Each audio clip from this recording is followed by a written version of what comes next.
This is Tom Duty, middle-aged American living in New Jersey near the Lincoln Tunnel. If you were to visit my website, you would type Howdy Doody into Google. You'll find the correct spelling of the famous puppy. You then combine Tom Duty in a Google search from my site. Hola, Adam. Hola, Tom. All right. So you sent me the disclaimers, and I've had second thoughts. I read them. They're too complicated. I think you understand my point. You're under these restrictions to you've got severe limitations on how you can promote your business. Very specifically, ways you can't, and very other specifically ways you can't, and even more ways that you can't. So, given the nature of the internet, Pretty much you even just summed it up. yeah, so even the age of the internet, advertisement hits a takes gray area and expands it infinitely. So if you put something on Facebook and you have three friends and you have no public, is that an advertisement? Well, it is if someone shares it. Next thing you know, it's on someone's blog, and next thing you know, it appears that Adam Strong claims all these great things without warning people of bad things. So advertising becomes an opportunity to navigate the gray area of what is and what isn't advertisement, but we think we're safe. So that's where I want you to pick up, Adam. Why is this sort of not a violation? Well, right now I'm not speaking directly to a consumer. I'm not making any promises to a consumer. The Consumer Financial Protection Bureau of the United States of America frowns on debt settlement, mainly because banks' money, and the banks pay for everybody on that staff's campaigns and elections and so forth and so on. In fact, in 42 of the 50 states, the commission in charge of debt settlement companies is the state banking commission, putting the wolf in charge of the hen house. They're desperately trying to legislate debt settlement out of existence. And I'm desperately trying to hold on to a business that helps consumers, and that I have hundreds upon hundreds of testimonials as well as settlement letters to prove that we are of a help to consumers. I just am not allowed by law to say how we help you, how much we help you, so forth and so on. If I give any details, I'm in violation of CFPB rules. Okay, let's go back. You talk of the industry being regulated, and the analogy More was than regulated, much more than regulated. the comparison with banking. Certainly, this is if banking could snuff the entire industry, perhaps that would be an advancement, or at least they might think it is. Uh, However, Adam, you glossed right over the fact that the industry that you're a part of, though your business has distinguished itself from the industry at large as performing consistently to the good of its clients, the industry does have a partially earned bad reputation. Correct or incorrect? Very unfortunately, correct. All right. So without the conspiracy theory, banks hate us, government wants to snuff us. Oh, there's no conspiracy. It's in print. All right. Okay, fine. But there is a little bit of the debt settlement industry is some greedy, bad characters. Part of the bad reputation is earned. So would you be so kind and articulate some of the the way that the industry has attracted some justifiably bad attention? Well, I can point out a couple of ways. There have been many debt settlement companies in the past, before regulation even took effect, that would collect a ton of money from a consumer, take most of it in fees, and never help the consumer. This helped earn the industry a very bad name. Since Understandably. regulation, a lot of those companies are gone, but some made enough money to pay off and comply with the new rules, yet still are not helping consumers the way they should. For example. I won't name company names. That would leave me open to lawsuit. But there are companies out there that are paying a ton of your money.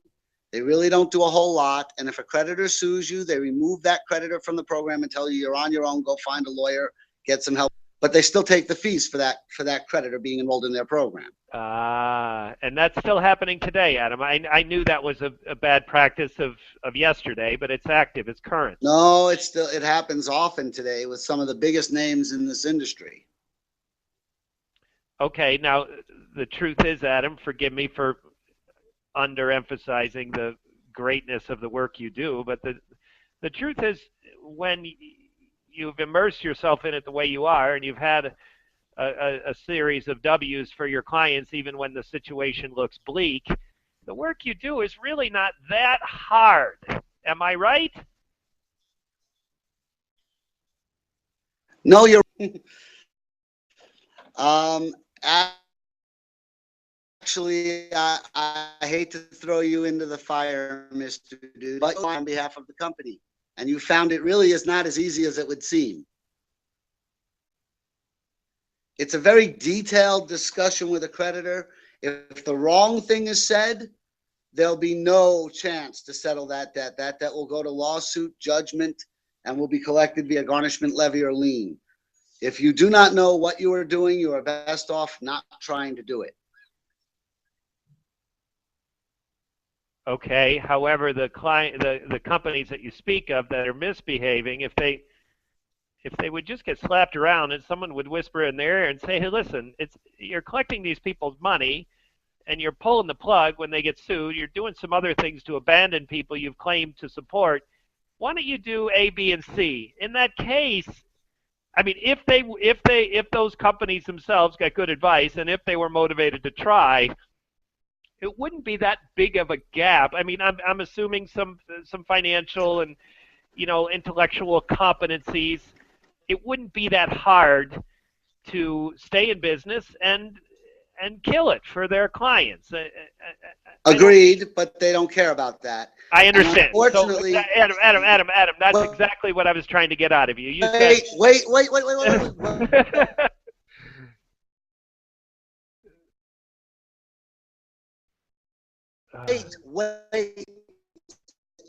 Very right.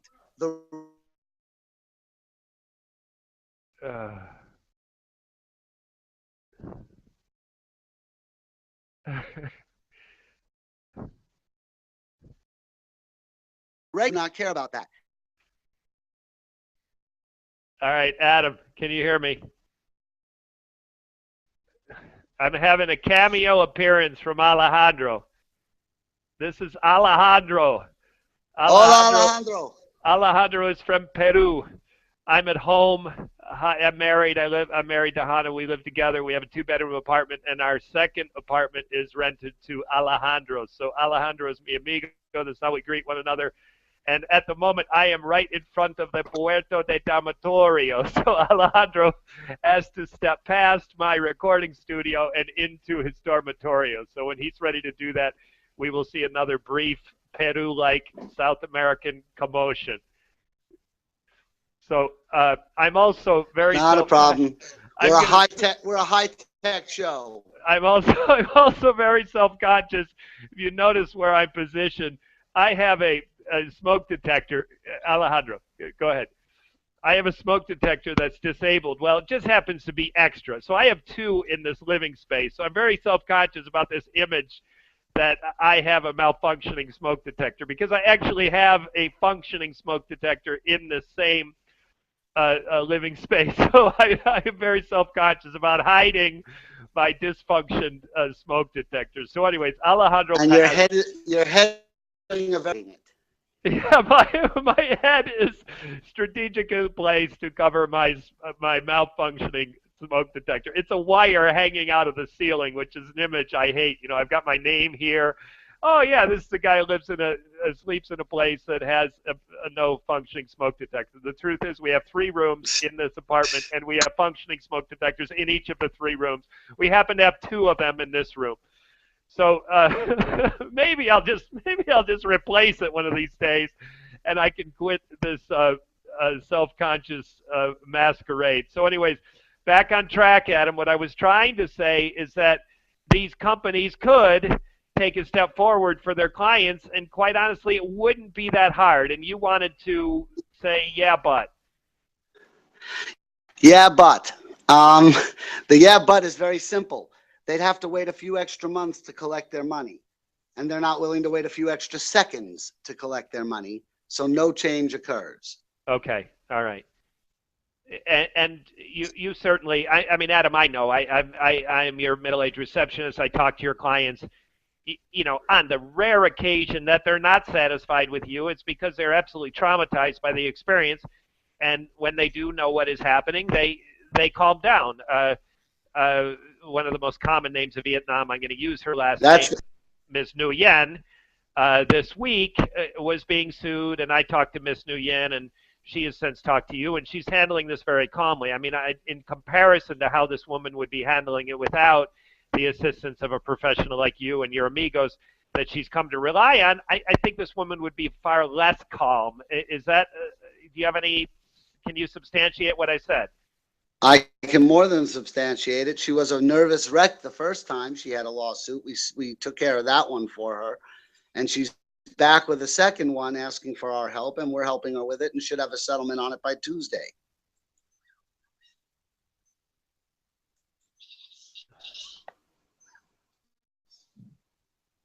I can't hear you. There so you what? So predict, where is she going in this program? She's got 2 lawsuits. How much debt does she have? Those are the only 2 debts that are. Those are the only 2 debts she has enrolled, are the 2 lawsuits. Okay, so Adam, this is a client. You know, if you were, if we were making a commercial saying, here's the great things that would happen, here's the potential downside, these debts that you owe, they might sue you. Maybe just one of them. Well, you've enrolled 2, maybe both. Worst case. This is worst case. Well, she didn't enroll them till they were in lawsuit status. Had she enrolled them sooner, we would have settled them before they ever got to this stage. Okay. So why, if she got delayed and then into your program, why is she better off with you? Maybe she should have just, what would have happened? Why? Obviously, you can't do the graceful Daryl Dawkins dunk on a situation like this because the money's delayed. The lawsuits, you're behind the curve when a client comes to you in this status. So is it still worth getting in your program? She would have done this.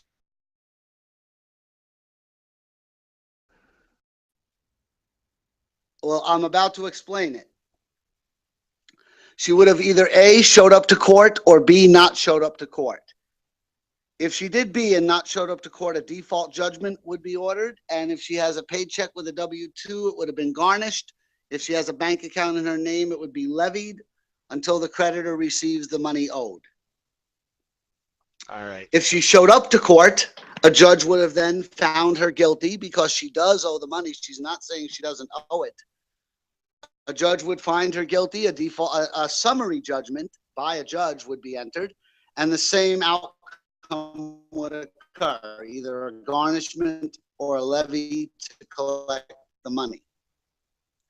By coming to us, we have taken it back out of the courtroom with the creditor directly and their attorneys, and we are ironing out a reasonable amount that she will pay to avoid having any garnishment or levies.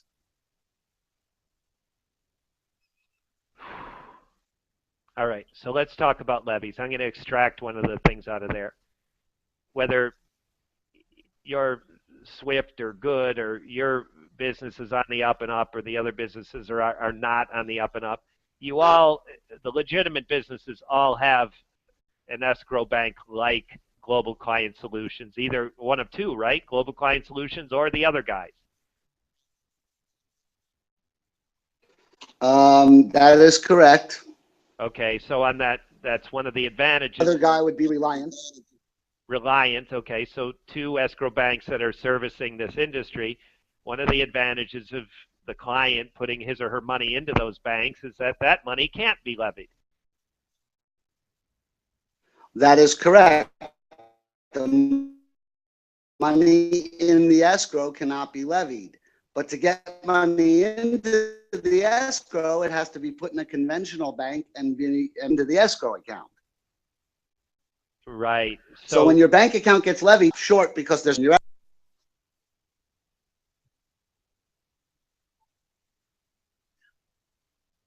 hello? So in summary, Adam, this money with Global or the other guys, Reliant, this money continues to be in the client's control even when faced with a judgment and aggressive collection practices by a law firm on behalf of the creditor. Correct. Okay. It is in the control of the client and or our company acting on behalf of the client. All right. So that kind of sounds like we're featuring the virtues of this program, which would be an appropriate time to say, but what's the downside of that? I mean, that sounds good. Is it good? Is there a downside to it? There's no downside to it. That's their money. They're entitled to it. If I have a client who calls up and says, look, I've been garnished now, even though it may be the client's fault, I've been garnished now and I can't do this anymore. I can't make my payments. My bank account is frozen. I'd like my money back from my escrow account. We're only too happy to process them their escrow money back to them immediately in the form of a check so that into their frozen. In some client be able to pay their rent and bill. The freezing of their bank account doesn't wreck everything else. Oh, right. So they can take that money that they had set aside. All of a sudden, their bank account is frozen. This is money that's not frozen. They can continue with their subsistence.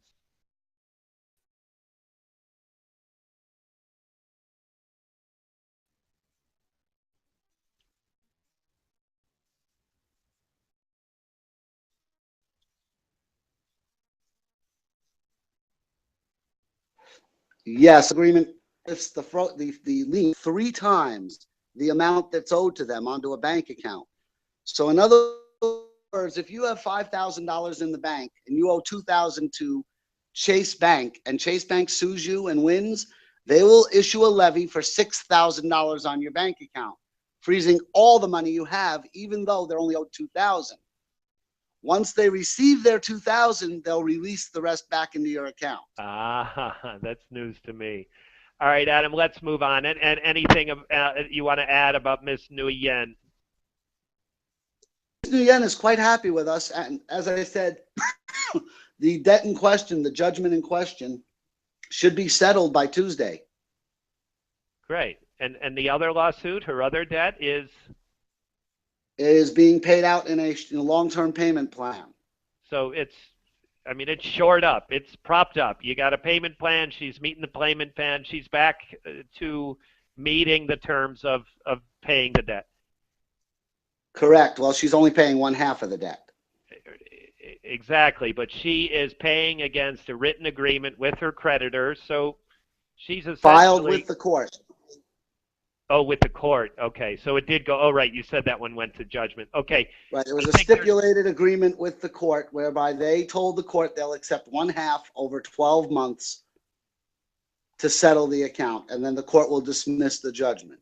Okay. So, Adam, I took another call for you this week as middle-aged receptionist, and that person did not reply to my callback. She didn't reply to my text.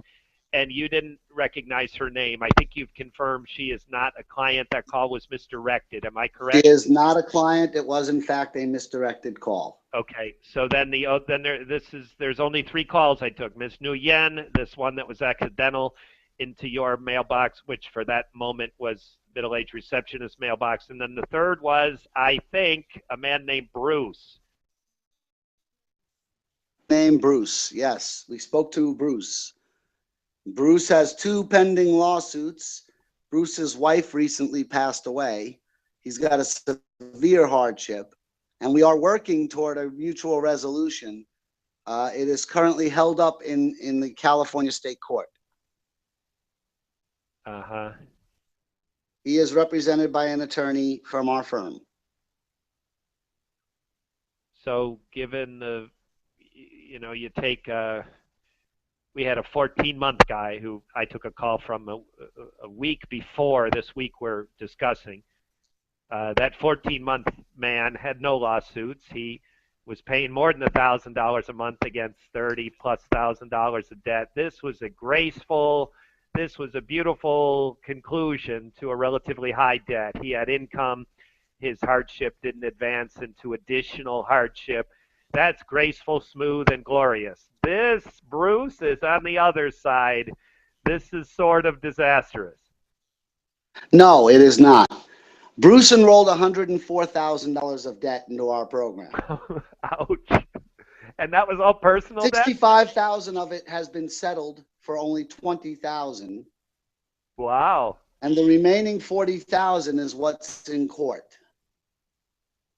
Bruce is quite happy with our company and its ability to get these things done. It's just that this one is being held up by procedural problems. All right, Adam, just say the amount of debt again. 105,000. All right, we don't have to talk about Bruce's situation. Just in general, what kind of household is able to accumulate more than $100,000 of signature debt?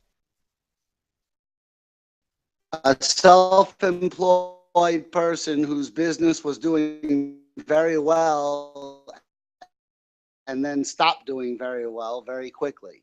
Okay, and what, you don't have to say that Bruce is in this list of examples, but I'm trying to give you the door to be not specific, but be specific as you want. We're not talking about Bruce anymore, but what kind of clients, what were they doing, and how do they make enough money to support that much debt? What was the sort of business that... Well, I'll give you an example. I have several clients that were in the construction field. In 2006, they were making $1 million a year. Construction was booming. Houses were popping up everywhere, constantly. These guys couldn't stop working if they tried. In 2008, as we all know, the housing market went kaboom. And nobody was building houses. And so their income went from $1 million a year to $20,000 a year. But they accumulated the bills of somebody making $1 million a year. Yeah, Adam, this is crazy. You realize we're coming to the end of this year, which means we tick into 2016, which is kind of beginning to sound like 2018, which sort of sounds like a decade past this financial disaster, but yet the mess is still out there. The mess is still out there. The mess is only slightly straightened. It is not cleaned yet. But let me take this a step further, because a lot of people, when I speak publicly and on other news forums where I debate the honesty and the necessity of debt settlement, I get a lot of people who say, well, you accumulated this much debt and you need to find a way to pay the whole thing off and do the right thing. Well, the truth of the matter is these people are trying to do the right thing. They accumulated the debt of someone in their income bracket at the time they accumulated it. 90% of my clients had a higher income 2 or 4 years ago than they have now. Their income has gone down, but the bills and lifestyle are still that of the person who made what they made when they accumulated the debt. Right. Therefore, they're doing everything they possibly can, but the banks in America penalize you when your income goes down and raise your interest rates, making it even harder for you to ever catch up. Adam, fundamentally, you just touched on this is sort of the nerve center of the clients. This is the emotional epicenter of some of them. I mean, a lot of them have gotten past this by the time they become their client, or they get past it as they progress through their program. Well, we educate clients, Tom, so I'm going to talk. We educate clients. The credit system of America is flawed and backwards. And I'll give a prime example of how backwards it is. Car dealerships are in business to sell cars. That's all they want to do. In fact, if you put just your foot through the fence and your foot is on a used car lot, 3 salesmen will be talking to your foot about how to get you into a Honda Accord. They're desperate to sell as many cars as they can as quickly as possible. However, the credit system is set up so that they can't sell you the car. Right. You take an example of somebody making $150,000 a year with a 750 credit score. They walk on that lot. They're shown this used Honda Accord. They're told, look, 0% financing for 6 years. Put down $100 drive it away right now. We'll bill you later. You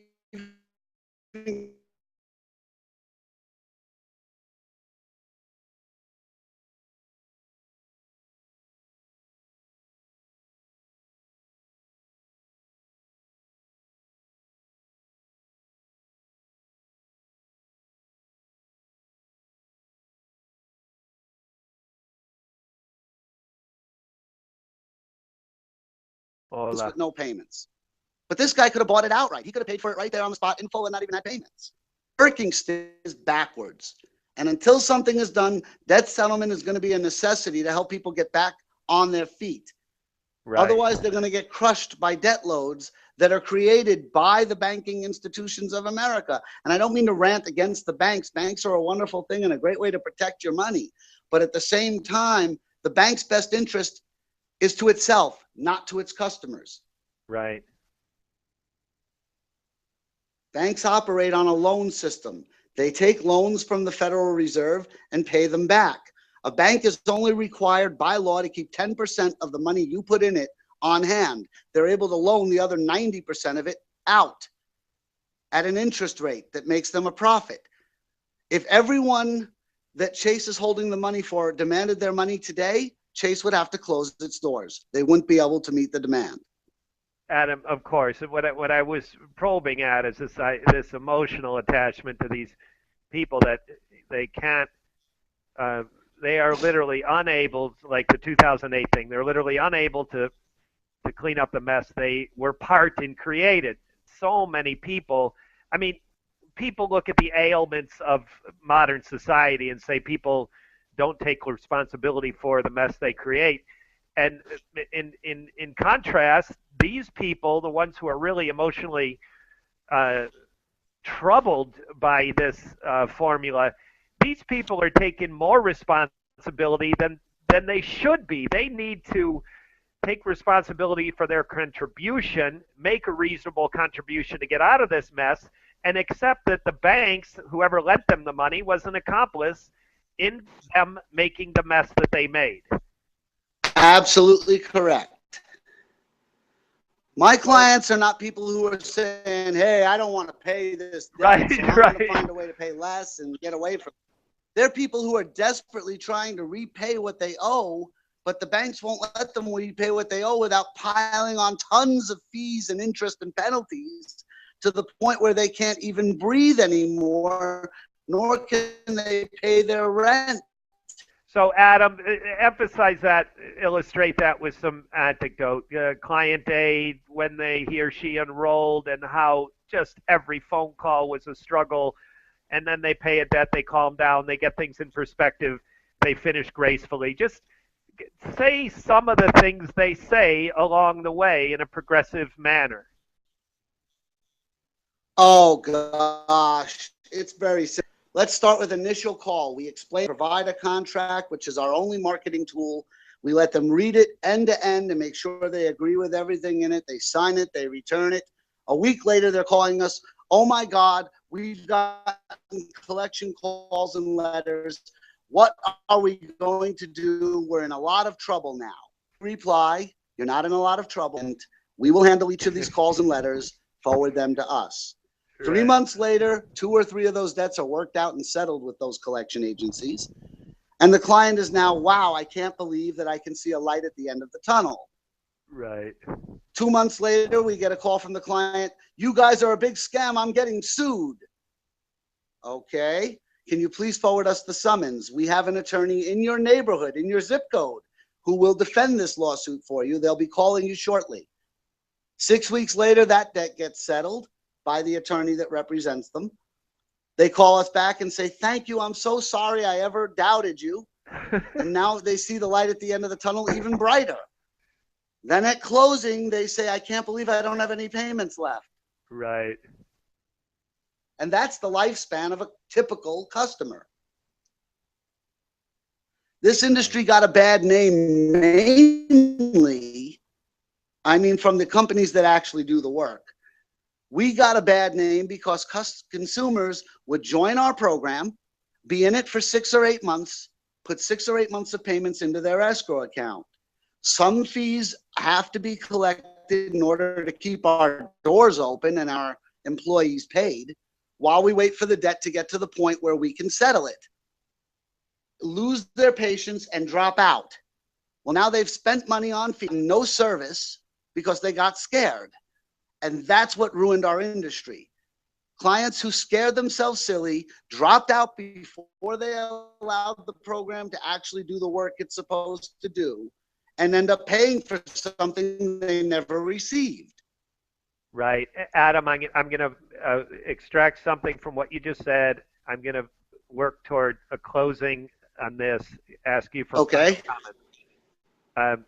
I don't want to forget this at the end, so I told you I'm trying to timestamp these with a relevant news event. So without question, the one that is dominant in the news at this very moment, Serena Williams lost. Serena beat her big sister a couple of days ago. She advanced to the quarterfinals, the U.S. Open tennis, New York, Flushing Meadows. And she has now been beaten by, I know this is kind of crazy, an Italian. I don't even. I actually don't follow. Yeah, I don't follow women's tennis. I mean, if you did, Adam, you would scratch your head and say, how many Italian male or female champions have we had in tennis? And I think you'd take some fervent fans to gather to come up with one or two names. So to knock off Serena Williams when she's just playing awesomely is a remarkable event in two levels. To see Serena beat her older sister, come back and then lose, not only lose to an Italian, to see how this Italian performs in the finals is going to be fun, which I don't know who she will meet. So anyways, that happened just hours ago, and earlier this week, Serena beat Venus. Serena was on her way to setting a historic mark in tennis, and because she lost, of course, that doesn't exclude her from setting this historic mark, but it certainly postpones it at best.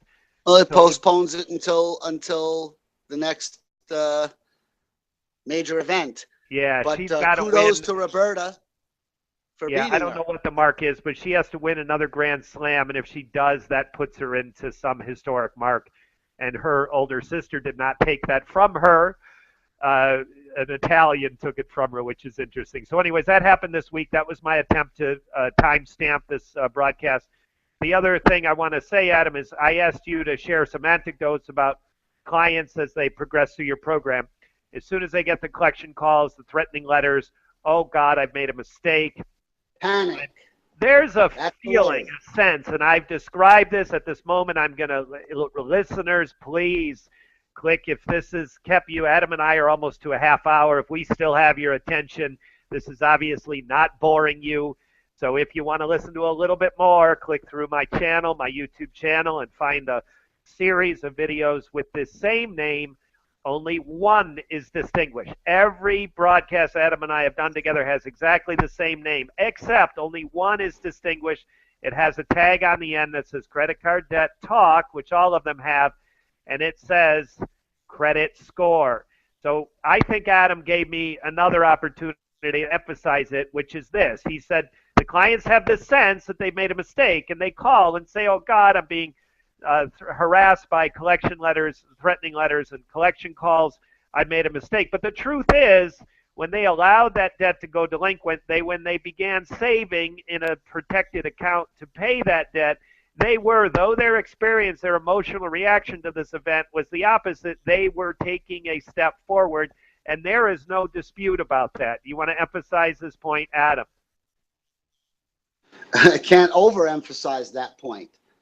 The more a debt ages, the more a debt is worth less than what it was the day before. Adam, ages while it's delinquent.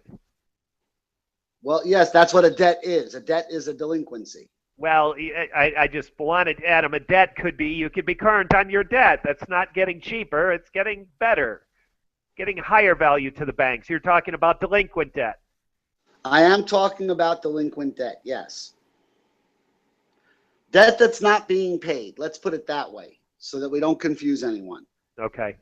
An unpaid debt, one that you're not paying any payments on, is losing value, although it's gaining interest and fees. It is losing value at a much higher rate than it's gaining interest and fees. Right. Right there, Adam. Just think about how hard that the people that have this debt in their name, the future people who will be named on a lawsuit, think about how hard that is for them to accept. These people have had charmed financial lives, great credit scores, circumstances partly in their own responsibility, partly not. This is a terrible uh, predicament to absorb. It is a terrible predicament. There is a way out. It sounds bad, but it is. And like I said, I have hundreds of satisfied clients that will attest to the fact that it's nowhere near as hard as it sounds. Yeah. All right, Adam, that's it. I've done my timestamp. I made my reference back to credit card debt talk, credit score. Again, I want to emphasize that the series of these are now on my YouTube channel. I think Adam and I are now in the double digits. And that one, I believe, it's one of our shortest ones, and I believe it's our best. It's one of our most important ones. Yeah, and it kind of happens spontaneously and natural in the dialogue between Adam and I. And I think what was produced in that credit card debt talk, credit score, was better than either Adam and I would have done individually. It just kind of extracted away in a listenable, authentic, credible format a very difficult topic, which is credit score as it relates to these programs. Amigo, we're saying ciao. Que tengo un buen fin de semana. I will do my middle-aged American. You want to do closing comments on anything? No, I'll see everybody next week. Ciao, buena suerte, buen fin de semana.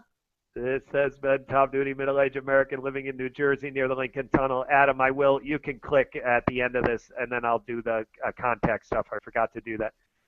Thank you for listening. Have a good day, good evening, or restful night's sleep. Ciao. All right, I've been on with Adam Strom. He's a founding partner of Financial Rescuers. He has been doing this work in different capacities since 2009. He is currently partnered with an attorney in Pennsylvania. The business that he's a part of was founded in Pennsylvania. The attorney he's partnered with is licensed in the state of Pennsylvania and state of New Jersey. He has a network of attorneys that, when needed, will represent his clients in any, as he says, zip code of the country. The text associated with this video has Adam's contact information. I'll do phone number and email for 2 hours a day, 4 days a week. I answer the calls in the beginning of the business day, and those calls are to Adam's main business number, which is 866. It's toll free, 866-516-1985. And Adam's website is www.financialrescuers.com. On that website is contact information and a contact page. Adam has confirmed recently that it is functioning. That is www.financialrescuers.com. Once again, Adam's phone number is 866-516-1985. Thank you for listening. Have a good day, good evening, or restful night's sleep. Ciao. Ciao.